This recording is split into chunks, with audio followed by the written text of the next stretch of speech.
call the meeting to order and ask the city clerk to call the roll. Mayor Sorrell? Here. Assistant Mayor Hanson? Councilor Grasso? Here. Councilor Lown? Here. Councilor Hines? Here. Councilor Penelakis? Here. Councilor Whitehouse? Here. Councilor Marconi? Here. Councilor St. Laurent? Here. I'd like to ask everyone to rise for a moment of silent prayer, and then Councilor Brad Lown will lead us in the Pledge of Allegiance, followed by God Bless America.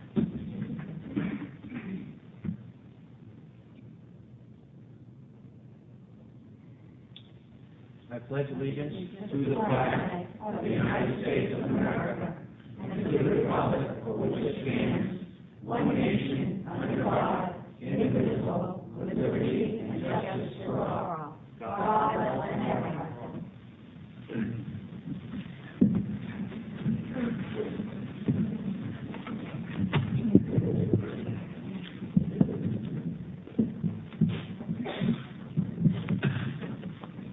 Now we're going to go into our presentations, and the first one is going to be the swearing-in ceremony for our new police chief, Michael Magnet. And I'm going to ask our city clerk to go down there, and she'll get everything in order, and we'll go ahead with the swearing-in.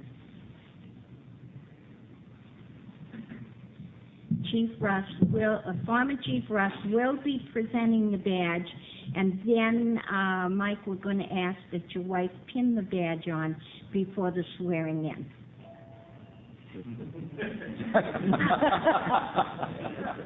I know that. They're not my colors. Mike, I just wanted to say a few words before transferring this badge to you, really for everyone here, from the department, the city council, the police commission. I just want to start by saying I really appreciate the support you've given me and the police department over the years, and I'm confident that Mike will enjoy that same support in the future. I would like to say that for over 150 years, the Portsmouth Police Department has been entrusted with the duty to protect this community. It at times is a heavy burden, and it's an important responsibility, especially during a time where Homeland Security is an emerging and credible threat to public safety. Equally important to that mission is the selection of an individual who will serve the city of Portsmouth as your chief of police. This person not only needs to have the knowledge, skills, and abilities to carry out the duties required of a law enforcement executive, they must also possess something else.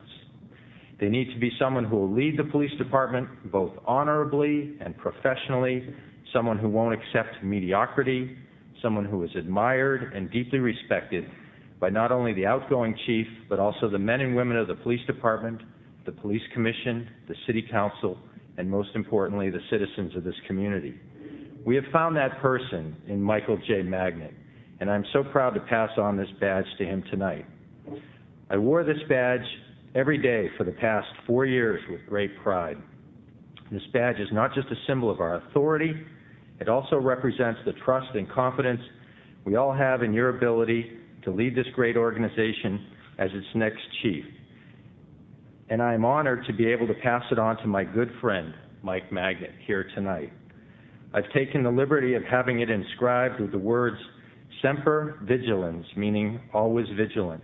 From BJR, that's me, to MJM, that's him. January 2nd, which was my last day, 2003.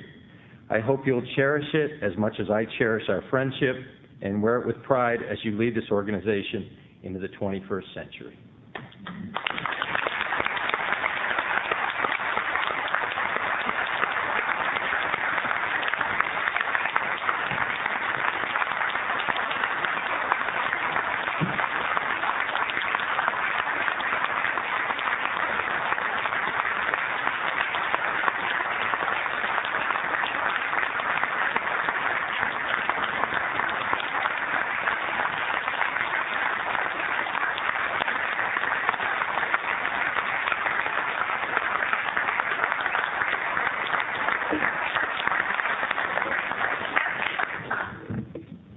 Mrs. Magnet, could you please come forward with your family while your husband takes the oath of office? And on behalf of Mayor Sorrell, the City Council, and City Manager Bohenko, we would like to present you with these flowers.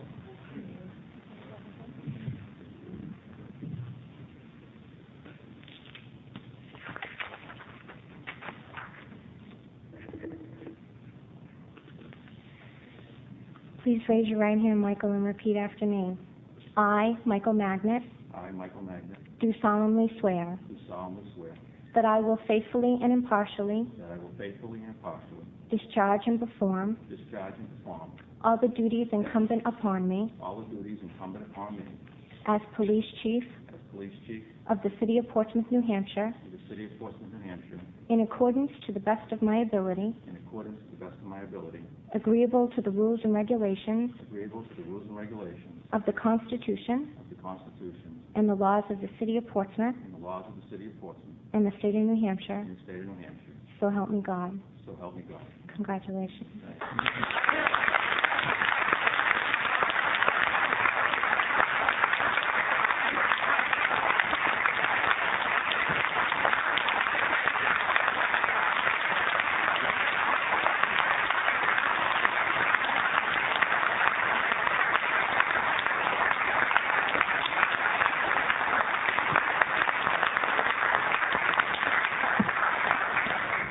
Mike, before you speak, I'm going to let a police commissioner come forward, and then you better come back.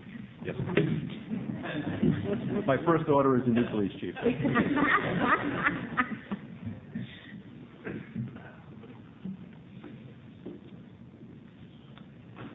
Thank you, Madam Mayor, members of the City Council. Good evening. This is indeed a memorable moment. I thank you for this opportunity. This is probably the first time that I have ever preempted the chief, and I promise I will not do it again. I want to assure you and the people of Portsmouth that the transition that was made here tonight from Chief Russ to Michael Magnet, our new chief, is probably one of the most smooth transactions that I have ever had the opportunity to participate in. The choice was a very easy one. These two men have been in lockstep for years in terms of their overall philosophy, their ideals, their achievements, their planning. Today, the Portsmouth Police Department serves as a model, a role model for many, many police organizations throughout the United States and abroad. The innovations of that internet crime, internet pornography for children, drug clampdown big time on several occasions. It is not an accident that Brad was chosen to go over to the World Health Organization and then down to Washington to appear before the President and partial cabinet and then achieve this position that he has attained this evening. But he leaves those footprints in the snow that are absolutely filled by Mike Magnet. And he's going to do a heck of a job, and this police force that we have is in #1 shape. And I want to thank my fellow members on the Police Commission, Bill Devine and Jerry Howe, for the work that they have done in bringing this total event to fruition. And we wish you all the luck in the world, Mike, and God bless. Thanks, Jack.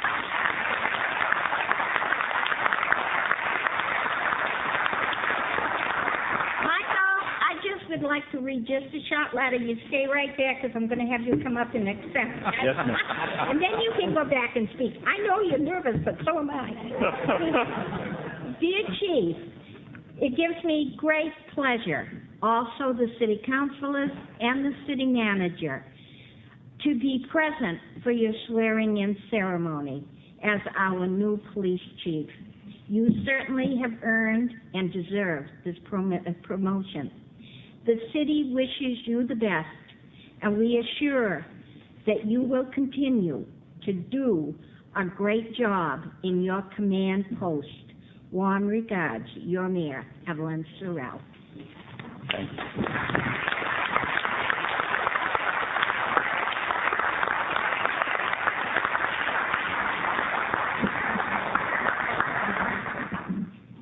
All right, now we're ready, Michael.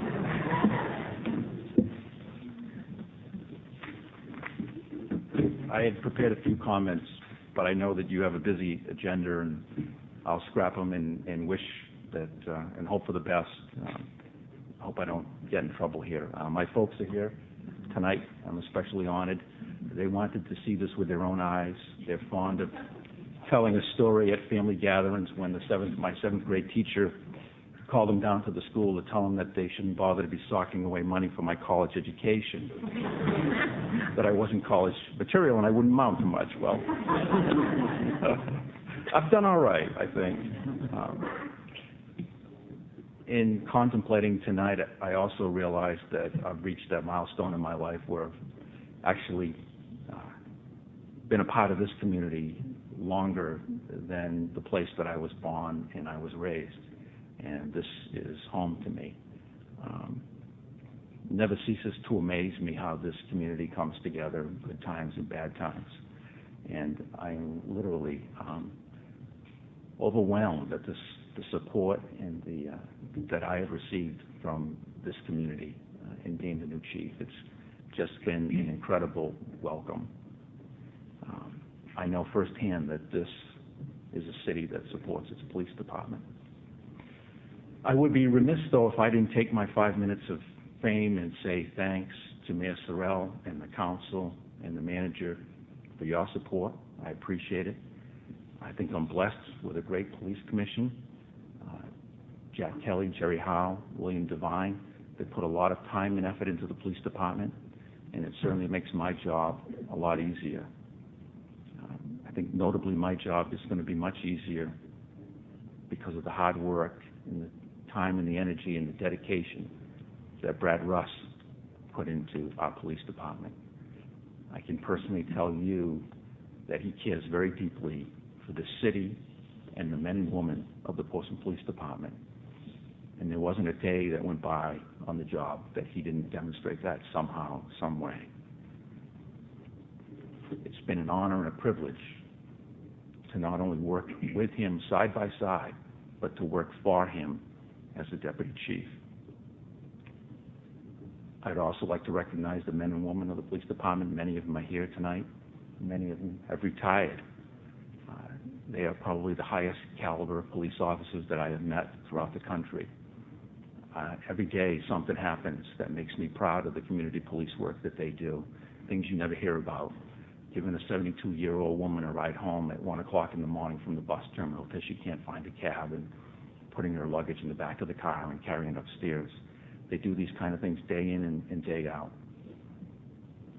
Finally, it's probably long overdue, and I've never really said it, but I want to just say thanks to my lovely wife, Denise, my son, David, and my daughter, Dana, who have stood by me. They've made tons of sacrifices because they know that this is a career, a job that I just love to do. I'd like to thank all my family and friends for coming out on another snowy evening and showing their support not only for me but for the police department. Thank you very much.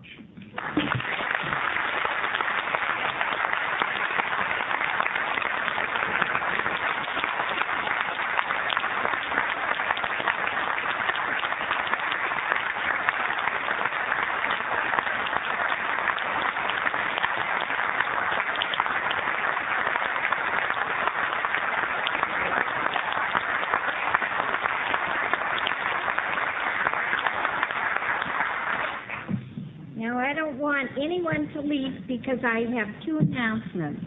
First of all, I would like former Chief Brad Russ to come up to here.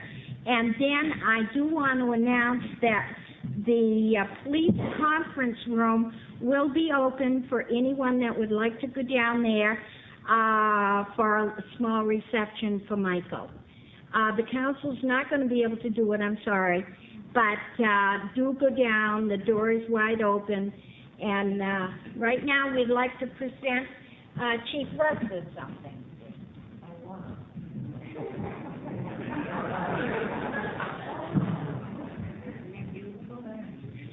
Does it fit?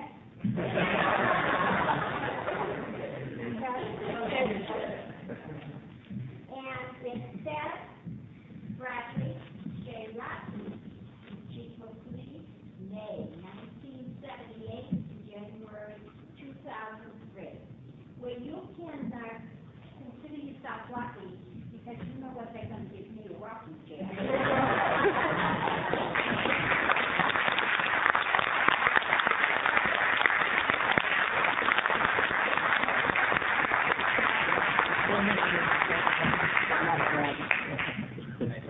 Bob.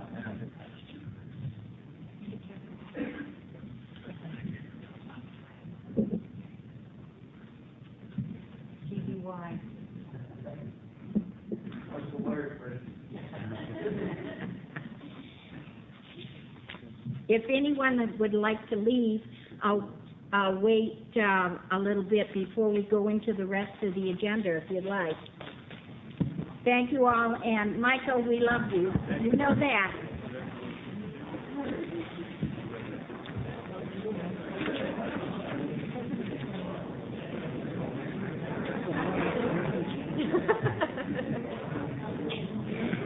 Like that. I told you we're going to do it all.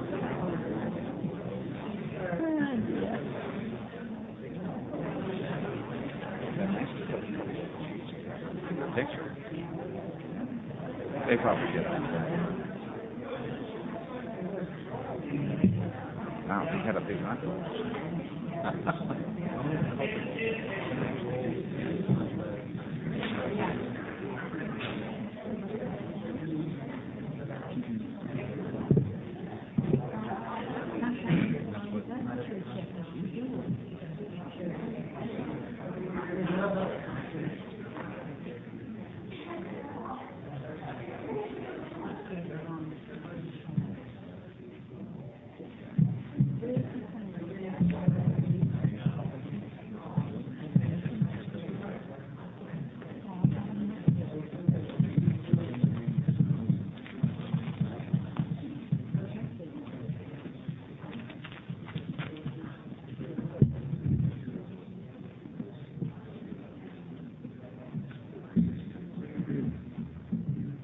Sure we can't go? If we get done quick enough. No, I'm not taking any calls. I think he's ready. The cameraman? Yep. Think he's ready? Okay. Next, I would like to welcome the students that traveled to Nichinan, I hope I pronounced it right, Japan. They're going to be here tonight to tell us about their trip. Boss, come right up to the podium, all of you.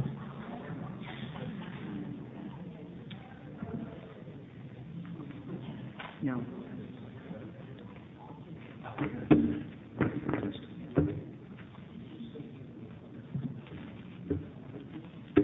Hello, good evening.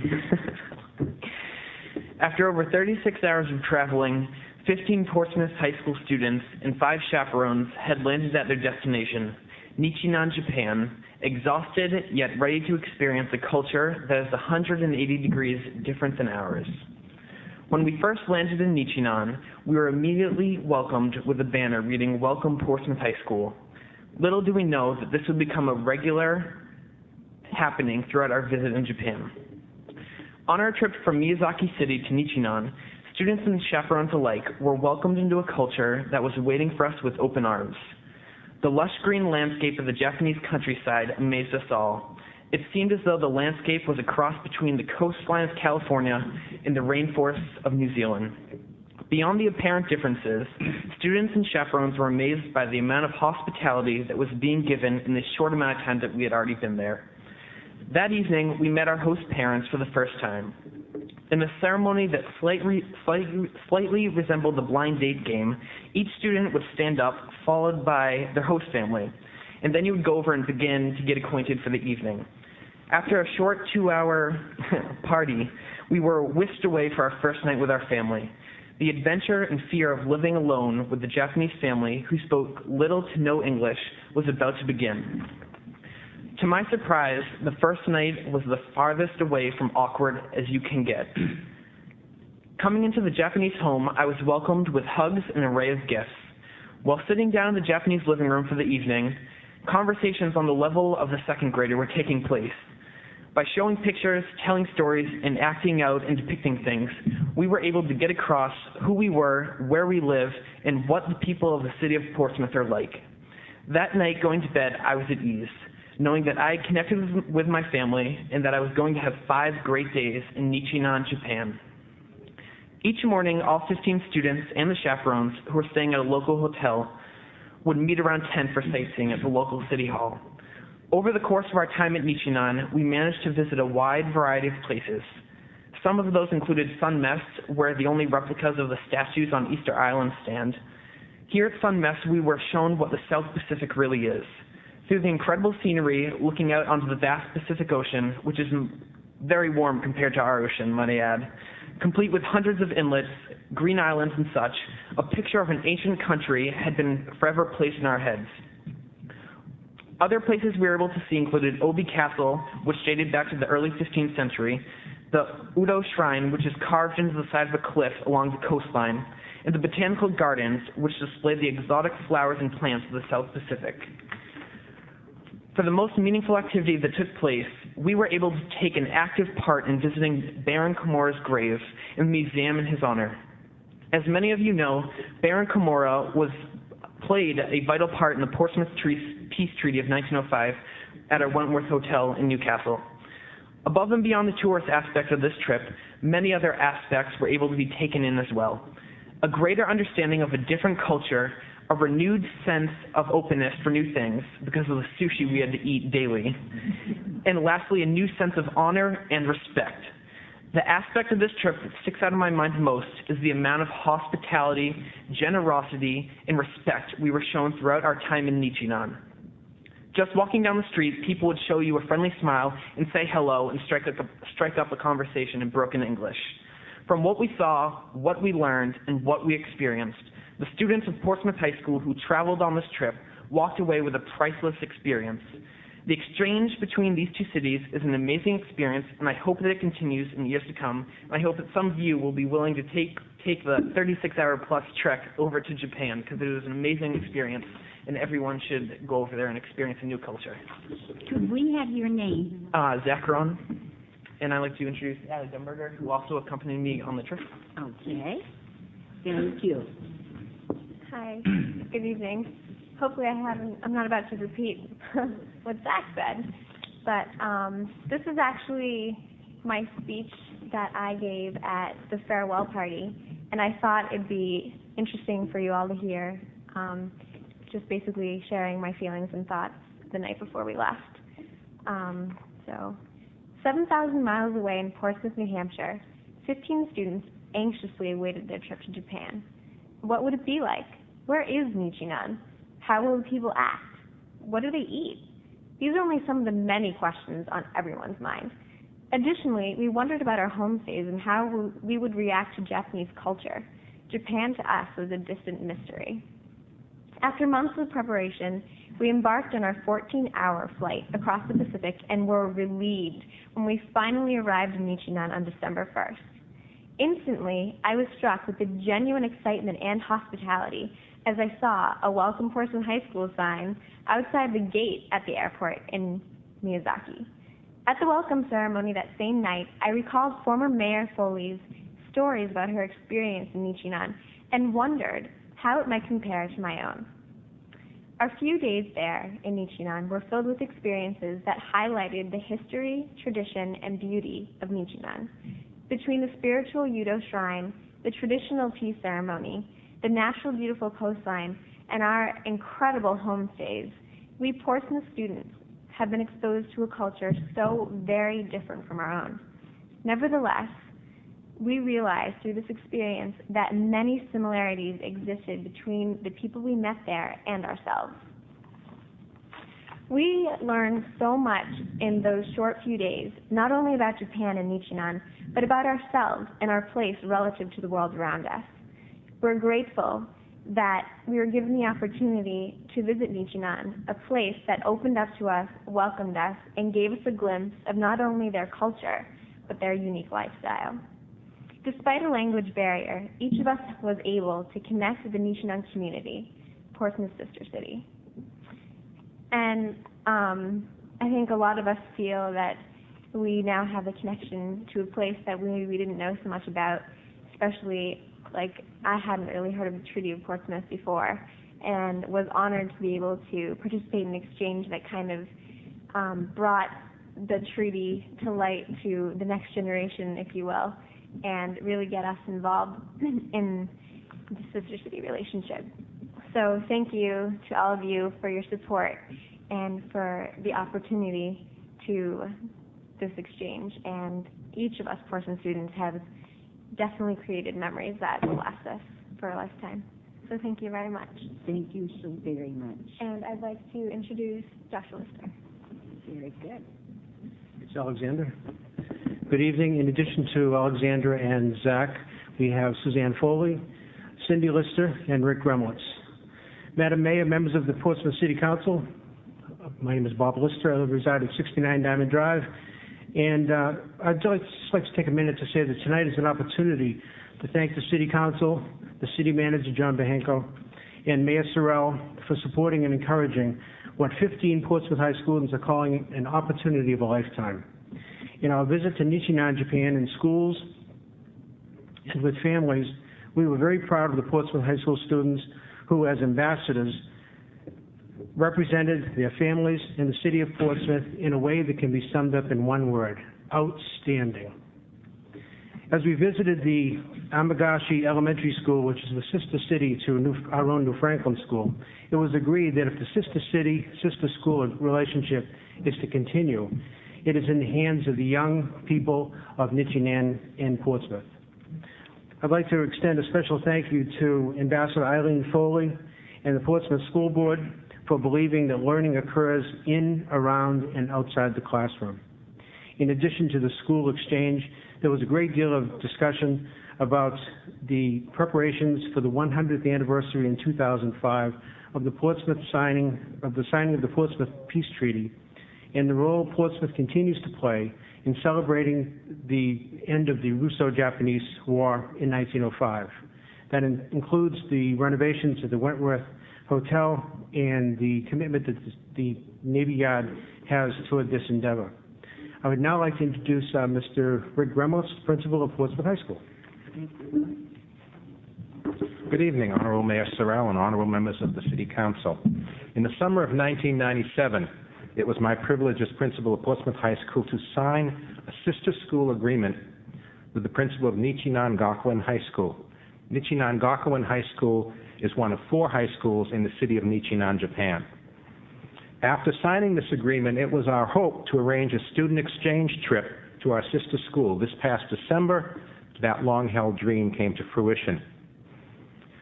I would like to take a moment and describe some of our time at Nichinan Gakuen High School. As our bus pulled up to the front entrance, we were greeted with yet another huge banner welcoming Portsmouth High School. Our welcome by the students of our sister school was truly overwhelming. Their response to us fell somewhere between the welcome that must be accorded visiting royalty or the latest teen rock stars. At an assembly for the entire school population, we entered the gym to a standing ovation as each student from both schools waved a small paper banner that had on one side the Japanese flag and on the other side the American flag. After the singing of both national anthems, led by their fine brass ensemble, each PHS student introduced himself or herself to the assembly. Both the principal of the school and the president of their student council addressed their remarks to us and to the assembly in English, no small feat for them and a much appreciated gesture. At the request of the host in the school, our group of 15 students sang several songs for the assembly. We danced a native Japanese circle dance and in general enjoyed basking in the glow of their incredibly warm hospitality and welcome. In my remarks to the assembly, I stated that for the delegation from Portsmouth, Nichinan, Japan, was no longer a place on the map some 7,000 miles away, but for us that now Nichinan was a place in our hearts.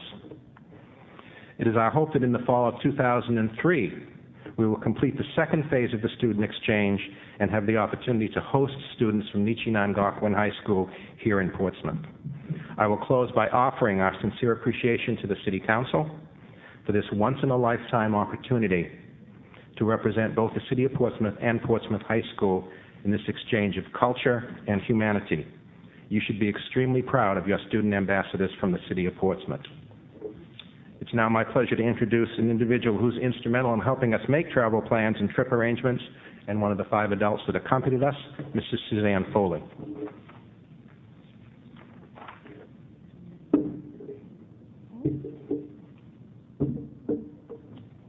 Hello, I'm Suzanne Foley, and I reside at 14 Regina Road in Portsmouth. Honorable Mayor and members of the City Council, you have had the chance tonight to hear about our student exchange adventure. I bring you back a very warm greeting from the sister cities of Kyushu Island, the town of Nichinon, the town of Nyango, and the town of Katago. We visited each of these towns as representatives of the people of Portsmouth. Portsmouth has always held a very special place for my family, and we are very proud to be a part of it. However, I've never felt so honored to represent Portsmouth as I was when we visited each of these towns. Nothing prepared me for the celebrity-like status that we received just because we were from Portsmouth. I know our Japanese sister city relationship has always been very important to my mother-in-law, Eileen. I now understand why. The history between our towns has endured for many years. I wish each of you who represent our city could have shared this experience. You too would have felt noble. We are expecting a visit from the town of Nichinon and Katago in late April or early May. A group of delegates will be here for the opening of the Wentworth and in anticipation for the 2005 celebration. I'm requesting that each of you in some way share in this visit this spring. There will be opportunities for you to meet some of these wonderful people and strengthen our friendships. There are also plans underway for a student exchange visit in the fall. I am hoping that we can show these students the same hospitality that was bestowed on our group. And we'll be sure to keep everybody involved as the plans evolve. And I have a gift to present to the mayor from the mayor of Nichinon and a gift from Chairman Tanaka.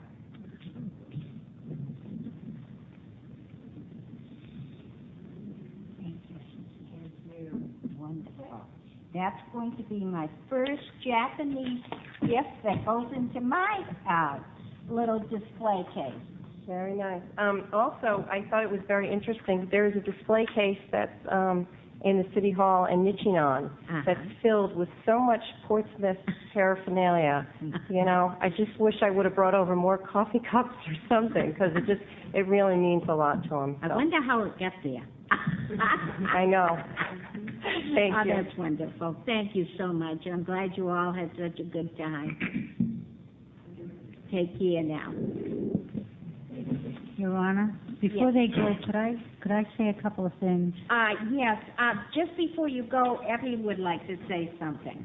I just wanted to say that a little better than 15 years ago, I was one of the original visitors to Nichinon, and I never forgot the reception that we received and the fact that the mayor, Karagoya, who is now retired, and his family treated us like royalty.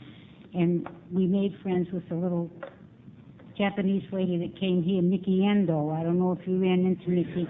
She's hoping to come again when we have it. And it resulted in my son Michael and his wife having an exchange student for over a month. And she was so thrilled with the Italian household she lived in that she went to culinary school, and she's now a professional Italian cook. And I just want you to know that Mr. Tanaka also was very gracious to us. He was a wonderful man. And I just wanted to say to you, dorme origato.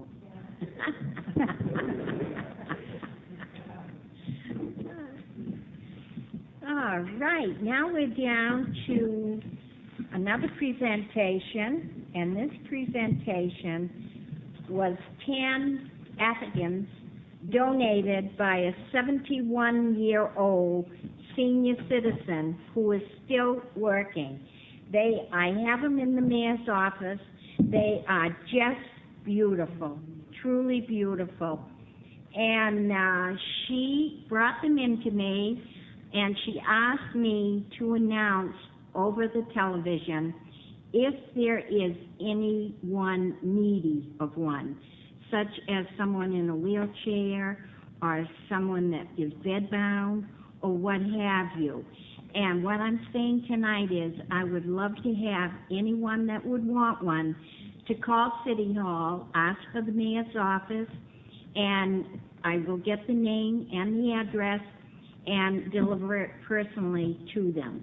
So I do hope that somebody will come forward, because they are beautiful. They truly are. They're just gorgeous. They're all different colors, and it was truly so nice of her to do it. So I did want to announce that. Now we're down to the Mayor's Award, and I'm going to ask Councilor Pandalakis to come over here, because Councilor Pandalakis was very involved with this all the way. This is a Mayor's Award.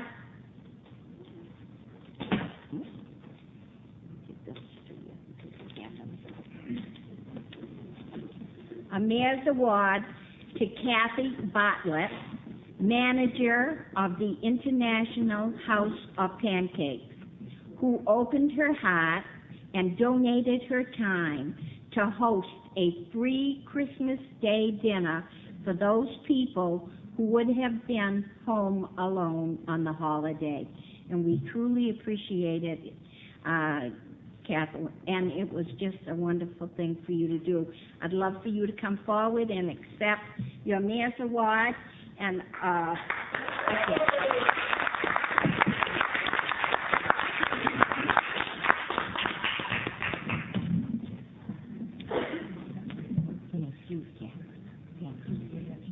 All right, wonderful. That's a promise. Now, the next Mayor's Award is to a girl that gave her time on Christmas Day, Emily Martin, who is a bus driver for Law Transit, Inc., who she drove the bus and donated her time. But I want everyone to realize that Landlord Transit donated their bus to pick up the people who had no transportation whatsoever to the Christmas Day dinner at the International House of Pancakes. And Kathy had a big crowd. It was well over 100. And the people were so pleased. I did go with my grandson. He just had a great time. And especially when Santa Claus come walking out. But thank you so very, very much. That was just wonderful.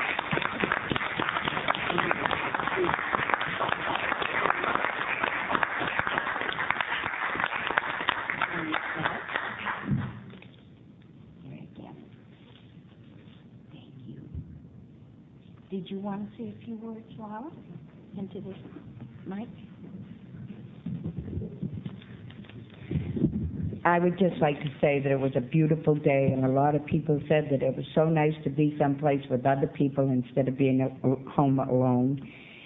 And I'd like to say to Emily that she was on vacation from college, and it was very, very nice of her to give her time to us. And I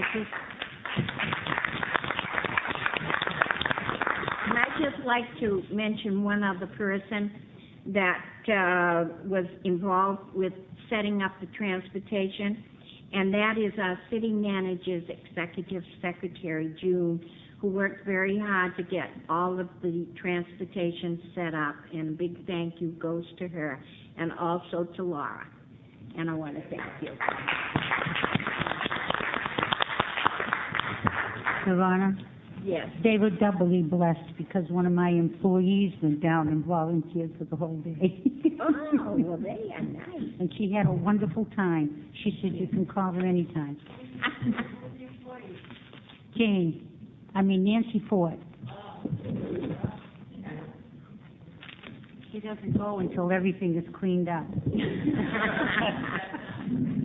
Thank you so very much, all of you. Now we're down to the acceptance of the minutes of December 16th, 2002. So moved, Your Honor. Second. All in favor? Aye. Aye. All opposed. Down to the public comment session. Do we have one? public comment session. Ed is going to be our only speaker tonight, and he's going to speak on the revaluation. And Ed, please come forward, but remember now, 3 minutes. All set, come on right up.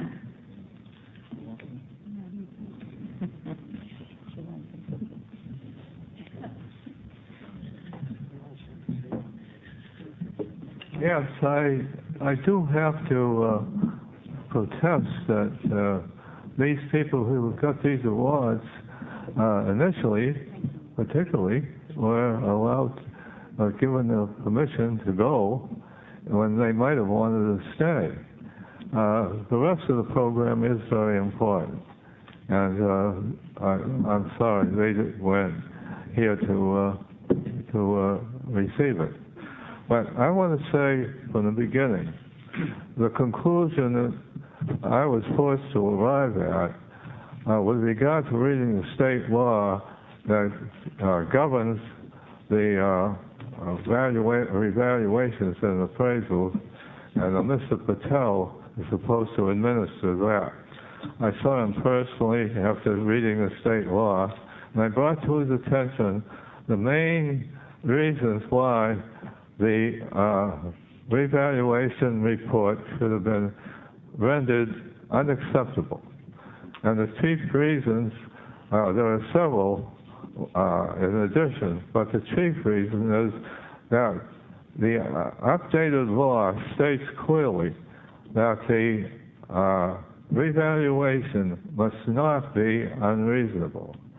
Now, I don't see how there could be anybody, a vast majority of people particularly, of all ages and types of education, agree that this revaluation is most unreasonable. It's the most unreasonable revaluation that I've experienced in all the years that I've experienced these inflated periods. The second most important reason was that in going through, I spent 3 hours going through all the sales that were on account of the assessor's office. And the obvious was that because all the average increases were well over 100%, and therefore it indicated, as well as other reasons, learning of who the main people were who were buying and selling, I found that it was true that there was not enough arm's length negotiation. Now that's a typical situation when it comes to selling and buying. Now, it should be negotiated, especially when the extreme high prices have been established. And therefore, under those conditions, the law states that a fair market value cannot be arrived at. And that is the goal of appraisals and revaluations. Therefore, as I repeat, the report should have been rendered unacceptable. Mr. Patel refused to Sign is up, your 3 minutes to do that. Thank you, thank you. Yes, I'm sorry, dear, but this is, I think it's important as anything else you've done tonight.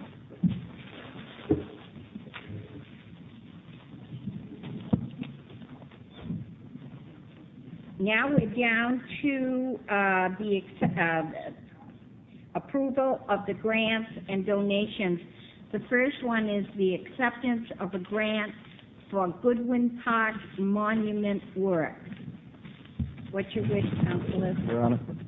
Yes, Councilor Whitehouse. Your Honor, I move to accept the grant from the Heritage Preservation Save Outdoor Sculptures Program and authorize the city manager to execute a treatment award agreement and the award, the grant is to the sum of $3,700. A second.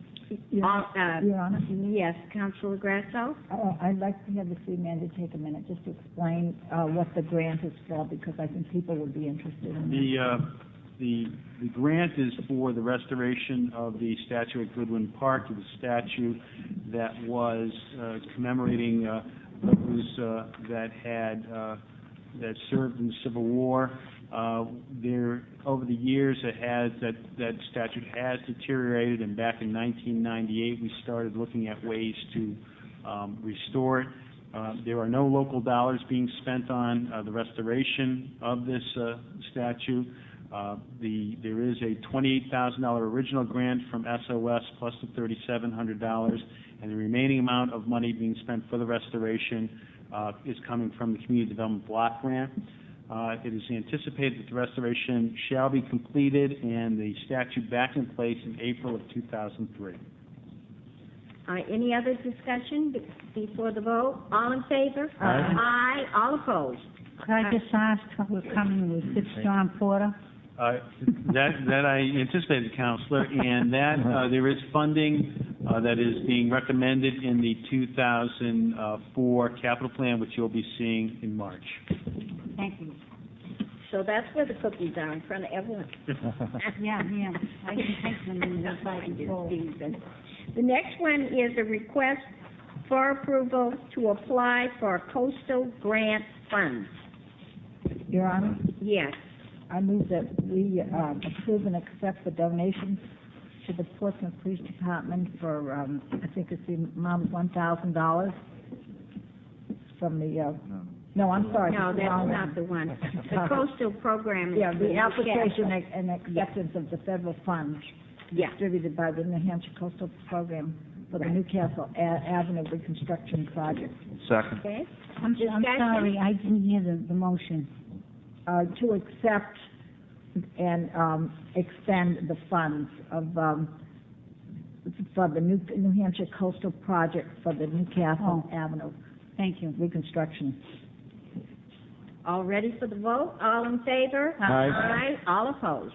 Next one is acceptance of donations for the Portsmouth Honor Guard Special Flag. Your Honor. I think Brad was next. Thank you, Your Honor. Move to approve and accept the donation of the Portsmouth Police Department as listed. And Second. would you give the amount and all of that, Brad? $1,000 from the Roland Furland family to be used toward a custom flag for the Honor Guard. Very generous. One want to speak on it? Okay, all in favor? Aye. Aye. All opposed? Now we are down to considerations of resolutions and ordinances. And the first one is third and final reading of ordinance, amending Chapter 7, Article 3, Section 7, period 336, one-way street by the addition of Sheep Street in a westerly direction from Chapel Street to Penn Hollow Street. Yes, Councilor Whitehouse. Move to pass third and final reading. Second. Discussion? All in favor? Aye. Aye. All opposed? Third and final reading of ordinance amending Chapter 7, Article 11, Section 7, period 1100, speed limit by the addition of Section C, 15 miles per hour, Market Street, between Deer and Daniel Street. Section D, 20 miles per hour, Madison Street. Section E, 25 miles per hour, Market Street, between the intersection at Nobles Island and Deer Street. And Section G, 35 miles per hour, Market Street, except that portion between Nobles Island intersection and Deer Street, which shall be 25 miles per hour. See Section E, and between Deer Street and Daniel, which shall be 15 miles per hour. See Section C. Councilor St. Laurent, Yes, Your Honor, thank you. I move to pass third and final reading. Second. discussion? All in favor? Aye. All opposed? Third and final reading of ordinance amending Chapter 7, Article 3, Section 7, Period 330, no parking by the addition of Aldridge Road, both sides from, Sewell, geez, I know that, like, Sewell Road, a distance of 150 feet easterly, Friend Street, easterly side of Friend Street, Marcy Street, easterly side of Marcy Street, from Newcastle Avenue to Holmes Court. Councilor Hines? Thank you, Your Honor. Move third and final reading as presented by the mayor. Second. Discussion? All in favor? Aye. All opposed? Presentations and considerations of written communications and petitions. There's a letter from Joseph Webster, National Multiple Sclerosis, requesting permission to hold the MS Walk on Saturday, April 5th, 2003. Move to city manager with power. Second. Discussion? Yes, Your Honor. Yes, Harold. Yes, Your Honor. In the communication, it mentions that there will be coming forward a readjusted route that these walkers will be taking. There will be 300 plus MS walkers walking for MS. And I was wondering if the city manager has received any notification on the route change. Once, what we typically do, councilors, once the city council refers it to me, we'll write them a letter and ask for the specific route. In addition, we'll have them meet with the police department. I just noticed the date of December 12th, and I was looking at a lot of the time has gone by since. Yeah, I'd have to check that, councilor, but typically they're pretty good. Yeah, all right, thank you. All ready for the vote? All in favor? Aye. All opposed? We're down to the city manager, and he has 3 items that require action. Well, thank you, Your Honor. The first item deals with an issue that was brought up at the last council meeting in which there was a request to establish a work session re the 2003 holiday parade, and the mayor is suggesting that a work session take place either on Monday, June 9th or June 23rd at 6:30 p.m. as a date to discuss this matter. And as you recall, the issue dealt with daytime holiday parade versus nighttime. Either date is fine with us. We just want to make sure there were no conflicts with any council members. So the 9th would probably be preferable since it's earlier in the month. Any discussion on that? Would you like a motion on that, Your Honor? Sure. Yes. I move that we establish a work session for June 9th to talk about the holiday Christmas parade. Very good. Do I have a second? Second. All in favor? Aye. All opposed? Thank you, Your Honor. The next item deals with a request from the town of Newington and its board chair for waiver of municipal services fee. I have attached a letter from Kaz Ivakozy, chairman of the Newington Board of Selectmen, requesting a waiver of the municipal service fee for the 69-acre tract of the town forest taken by the Air Force in 1952.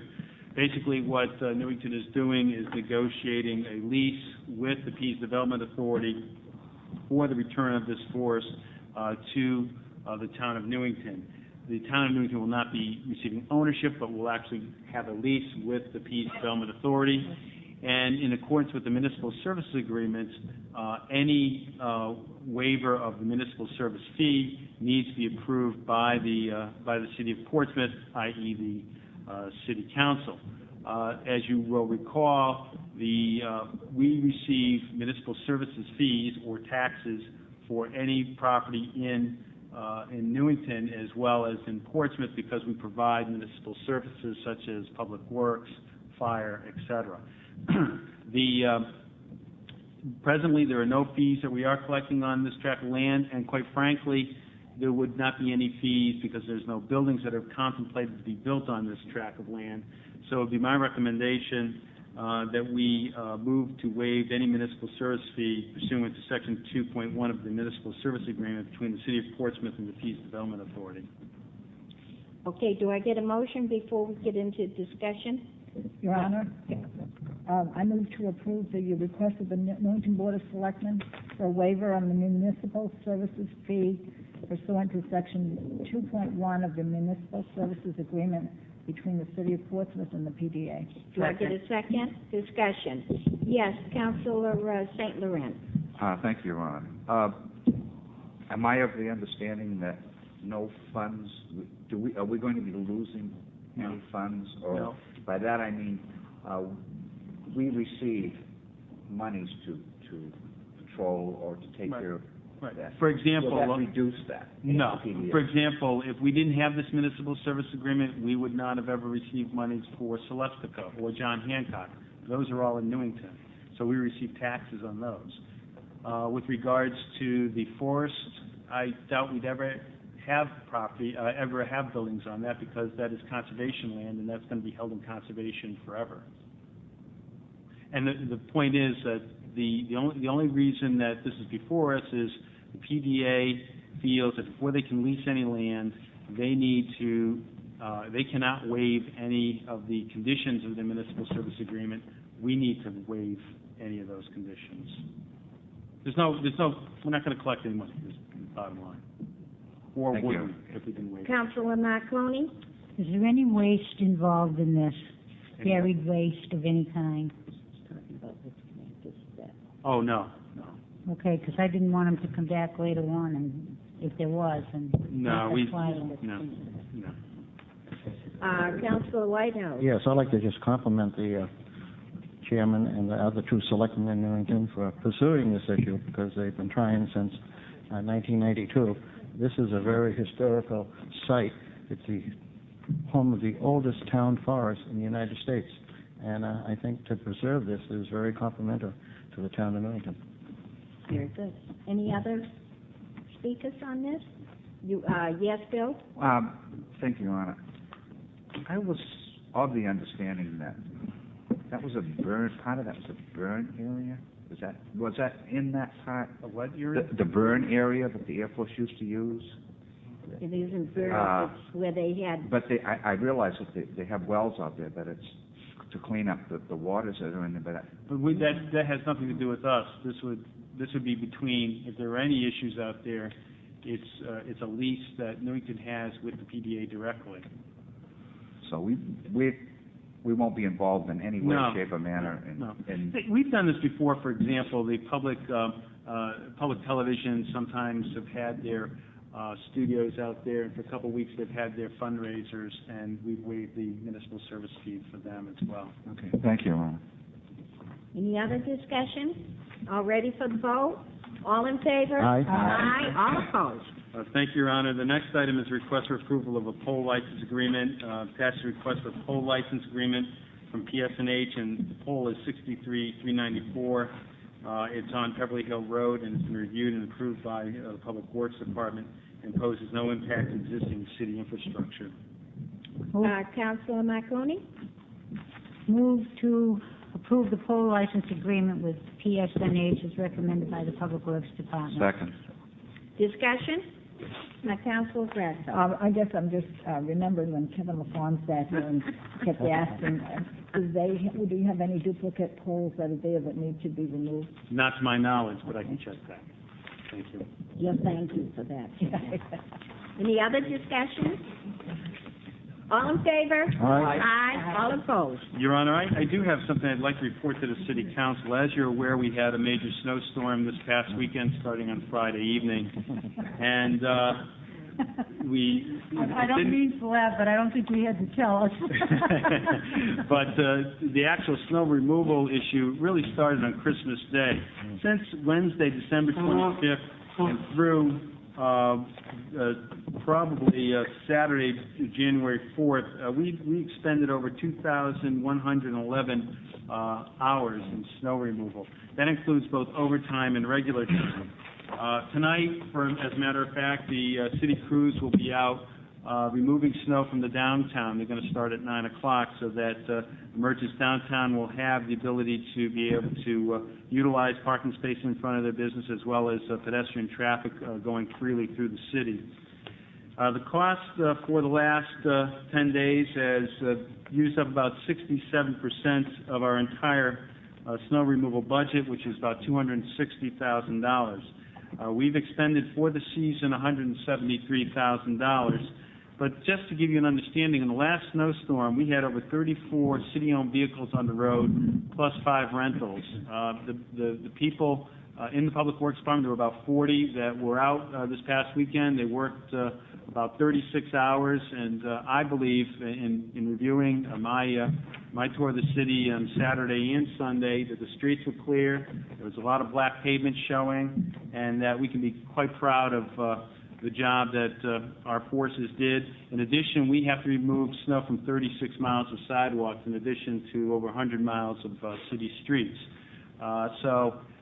Many kudos go to the Public Works Department for the hard work that they did, and hopefully we will see less snow for the rest of the winter, but if not, I'm sure that the crews will continue to maintain the high excellence that they have in this past snowstorm.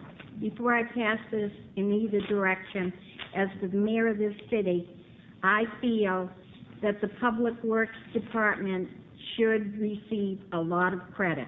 They worked very hard. The roads are in beautiful shape. I don't want to hear any complaints. Councilor Marconi and then Councilor Hines. I just wanted to compliment the Public Works Department also, Your Honor, because they were out around the clock, and it was Christmas Day when they started, and, you know, they do have families, and their families had to be separated, so they did an excellent job, and they're still working very hard.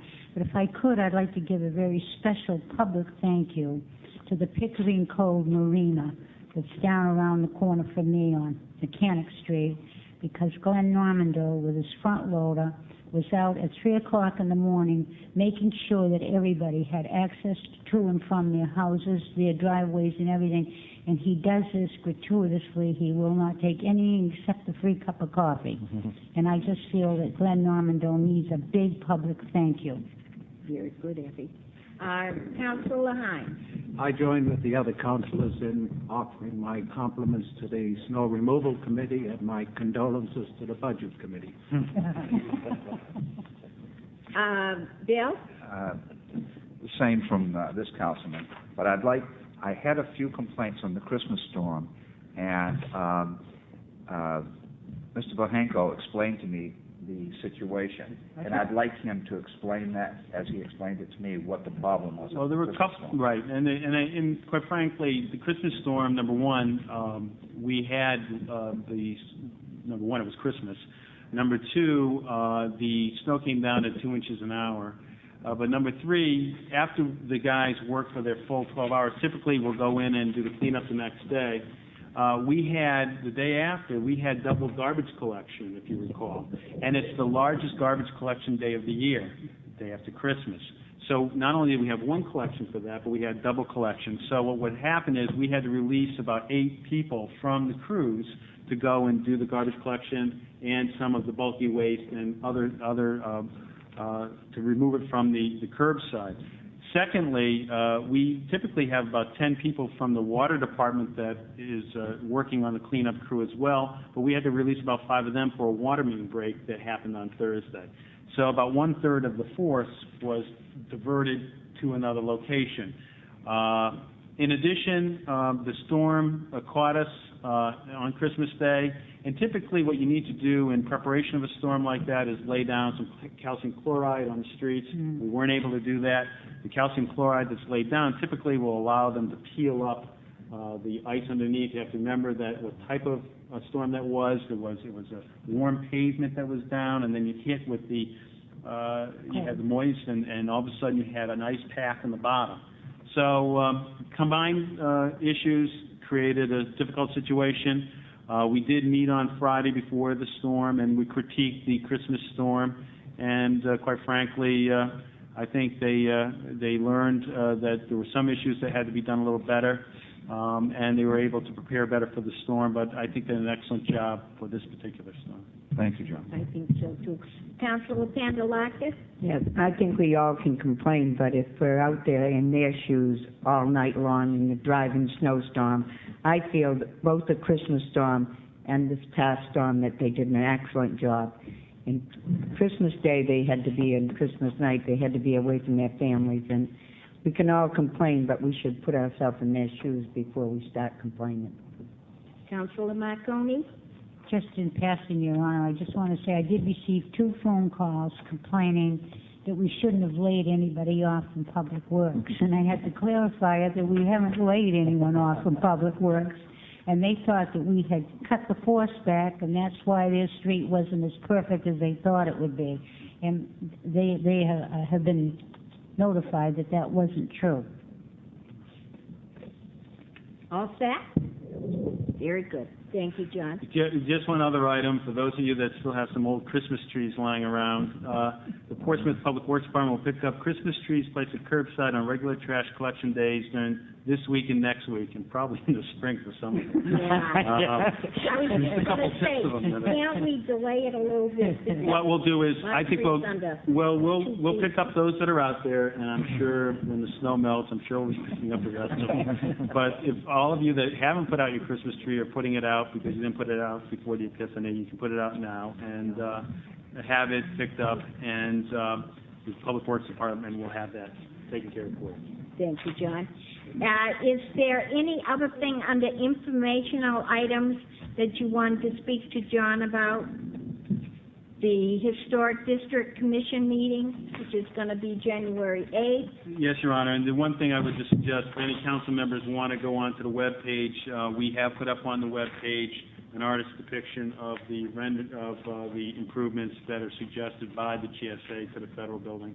It will be an important meeting on Wednesday night. This has significant impacts to the downtown area, and we want to hear from the GSA and have the Historic District Commission give their input. It is only advisory, but if citizens turn out and voice their opinion, I think it will be important. And then the other one is the public hearing on the National Gypsum Air Quality Permit, January 14th at 7 p.m. Yes, Your Honor. Basically, I sent out a letter to about 150 abutters relative to the air quality permit for, I believe it's coming up on the 14th. It will be in Conference Room A at 7 p.m. We are going to, from now on, whenever there are these air quality permits that go forward, we are going to try to make an automatic request for a public hearing so people understand what's going on. It's not unless we ask for the public hearing, it wouldn't happen. So we felt with a couple issues, the earlier issue dealt with the fish plant and the cogeneration that they were considering there, and now it's the National Gypsum. But I think it's important for people to be able to come out and at least hear what's being considered. Good. Very good idea, John. Thank you. We all done with John? That's it, Your Honor. I have nothing else unless there are any questions of me. Any questions of John before you go on to the mayor? All right, what's to the mayor? I don't think I got to pass my gavel. I have no money on here tonight, Joanne. Oh, let Joanne hold the gavel. The first one is the Blue Ribbon Cemetery Committee, and it's Irwin Beerhands, and he's the husband to Audrey. This is just consideration, so that'll be coming up for a final appointment. The next one is a consideration for Portsmouth Housing Endowment Fund and for Advisory Board. And this is Linda Browning. Let's see. The final vote tonight is trustee of the trust fund, Jameson French. Would somebody? Is that motion? We'll be able to find it. The second, please. Second? Any discussion? All those in favor? Say Aye. Those opposed? That takes care of the mayor, and if you councilors know of anyone that could use an Afghan, please, tell them to give me a ring. Yeah, I love it. Oh, they're beautiful. I can't even roll a ball of yarn, so I can appreciate it. It only takes her a month to make one. And, Who made them? Huh? Who made them? She doesn't want... Anonymous. Yes. Like, thank Miss Anonymous. Your Honor, if they're not claimed, I'm sure Mrs. Fennell, Well, senior citizen. she's already gone that route, and she's given an awful lot to Edgewood and all your rest of them. But she kind of wanted to touch the people out there that really need it, you know. She's looking for the individuals who That's right. That's right. Small organizations. And I want to deliver it too, you know, to wish them all a happy holiday. Your Honor? Yes. Since you know who this individual is, would you write her a thank you, a letter of appreciation on behalf of the council? I certainly will. Even though we don't know who it is. I certainly will. Thank you. Very good. Maybe a cup might be useful.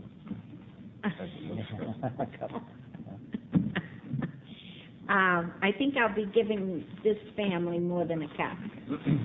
But they don't want to be recognized as far as their business goes either, so I'll be doing that. Yeah. Okay, everyone, we have no miscellaneous, do we, Harold? Well, it's very early. Can I take 1 minute, please? Well, I said we move to adjourn. Ah, gee, what mood can you be in? Isn't that terrible? Somebody second that? Bill seconded, sorry, Isn't Harold. that awful? Can it wait until our next meeting? Look how early it is. Harold. I can't go home this early. Never mind. That's a different issue. All in favor? Aye. All opposed? All right. Very good. Okay, I guess that's it. We'll see you all in